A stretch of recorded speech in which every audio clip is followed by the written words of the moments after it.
Сәлеметсіздер ме? Егіздері ТВ Ньюс арнасының көрермендері. Назарларыңызға аптаның айтулы жаңалықтарын ұсынамыз. Бізбен бірге болыңыздар.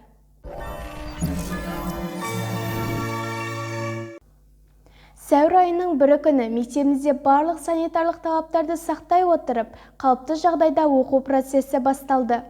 Бір жылдай уақыт үйде білім алған балалар мектеппен қауышып, ұстаздарымен кездесті. Дегенмен де балалардың денсаулығы басты назарда.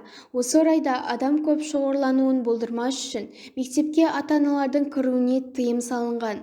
Мектеп дәлізіне кіреберісте дезинфекциялық туннель орналастырылған.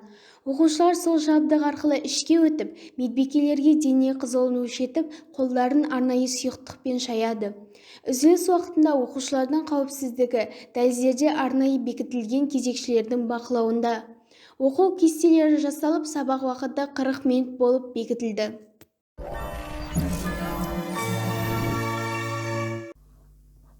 Апта басында мектеп директорының ғылыми әдістемелік орынбасары Баймаханова Гүлнұрдың ұйымдастыруымен тәжірибе алаңы 2021 жобасы өткізілді.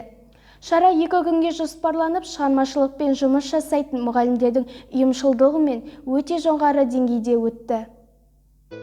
Жобаға шығармашылық орталығының мұғалімдері қатысып, өздерінің білімі мен біліктілігін көрсете білді.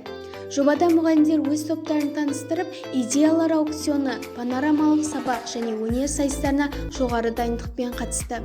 Озат тәжірибе орталығының мүшелері Бердібаева Гүлнар апай мен Керейтбаева Раушан апай өз тәжірибелерімен бөлісіп, шебер сынып көрсетті. Тәжірибе алаңының соңғы бөлігінде мұғалімдердің үздік жұмыстары бағаланып, жүлделі орындармен марапатталды. Бұл жоба мұғалімдердің бірлесе жұмыс жасауына, өзара тәжірибе алмасып, бөлісуіне, кәсіби құзыреттіліктерінің дамуына себепші болды.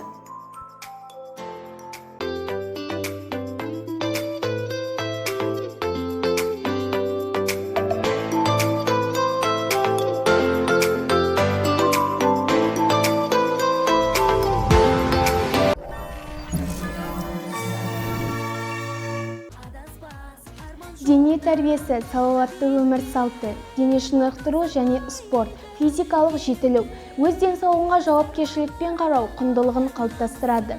Осы орайда оқушылар арасында шымырлық пен шеберлік күніне орай жарыс өтті.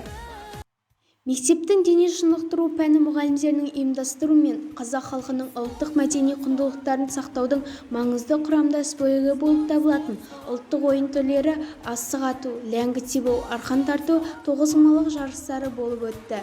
Спорт.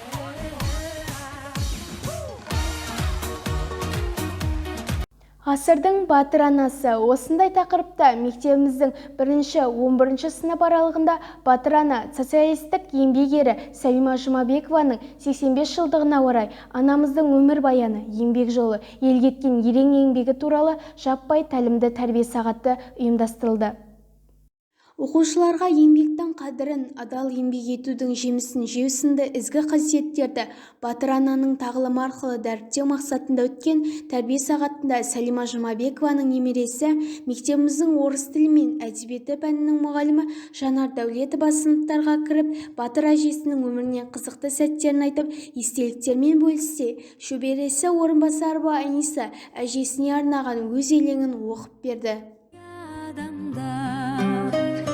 Анамның ақ жаулығы әппақ.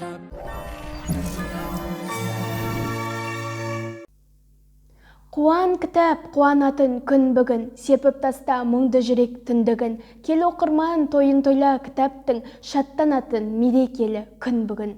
Құрметті кітап сүйер қауым, сіздерді 2 сәуір халықаралық балалар кітабының күнімен құттықтаймыз. Кітап нәзік те тұнық әлем, кітап білімнің түпсіз аспаны, терең бастауы. Ұлтымыздың мерейі мен деңгейі, қоғам мен мемлекетіміздің өркенін өсіруде қыруар пайда келтіретін осынау рухани қазына кітап. 2 сәуір балалар кітабы күніне орай мектеп кітапханасына 3-8 сынып оқушылары қонаққа келді. Оқушыларға кітапхана меңгерушісі Мария Мұратқызы кітап көрмесімен даналық әліппесімен таныстырды. Және де 2-ші Д сыныбының сынып жетекшісі Ахметова Айнұрдың ұйымдастыруымен кітап ғажайып әлем тақырыбында тәрбие сағаты өткізілді. Мен сіздерге сол ертегілерді оқуға кеңес беремін. Мысалы, тапқыр бала,